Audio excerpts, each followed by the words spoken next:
আচ্ছা, একটা জিনিস ধরা যাক।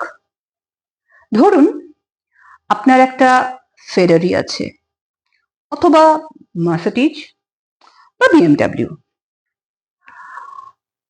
কোনো লাখ টাকার ঘড়ি আছে অথবা কোটি টাকার হিরের নেকলেস।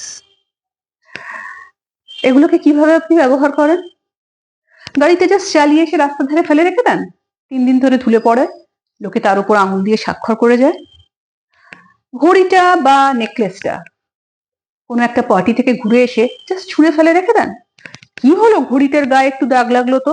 হিরের নেকলেস থেকে যদি 2-1টা পাথর খুলেও পড়ে যায়, ক্ষতি কি, তাই না? কি ভাবছেন আমি পাগল? বলছেন তো যে আপনি জানেন এই জিনিসগুলো কত দামি, এইগুলোকে কত যত্ন করে রাখতে হয়। একদম ঠিক বলেছেন।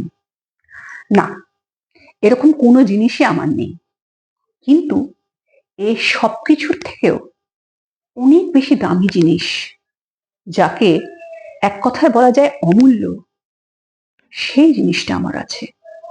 শুধু আমার নয়, আপনাদের সবার আছে। কি বলুন তো?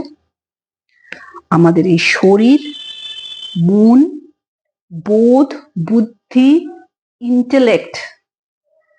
কিন্তু এটার আমরা যত্ন করি না। কেন করি না বলুন তো?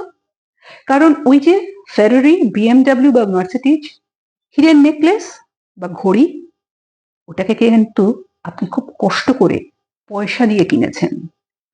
আর এই যে শরীর, what a wonderful machine it is, এটাকে আমরা জন্মসূত্রে বিনামূল্যে পেয়েছি।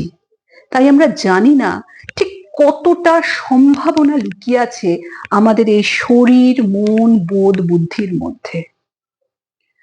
দেখুন, আলবার্ট আইনস্টাইন বা নেপোলিয়ন বোনাপার্ট, রবীন্দ্রনাথ ঠাকুর বা স্বামী বিবেকানন্দ, তাদের কারোরই কিন্তু 10টা মাথা বা 4টে হাত ছিল না, আমাদের মতোই ছিলেন। তবু তারা কিন্তু জগৎ বিখ্যাত হয়েছিলেন। কেন বলুন তো? তারা তাদের এই দেহ মনকে প্রপারলি ব্যালেন্স করে স্পিরিচুয়ালি, ইমোশনালি, ফিজিক্যালি এবং মেন্টালি নিজেদের ব্যালেন্স করতে পেরেছিলেন। আর এটা আমরাও করতে পারি। কিছু প্রসিডিওর আছে, অবভিয়াসলি আমাদের জানতে হবে কি করে এগুলোকে ঠিকঠাক ভাবে ব্যবহার করা যায়, আর এই এক্সেলেন্ট মেশিনটাকে প্রপারলি ব্যবহার করে হয়ে ওঠা যায় এক্সেলেন্ট পার্সন।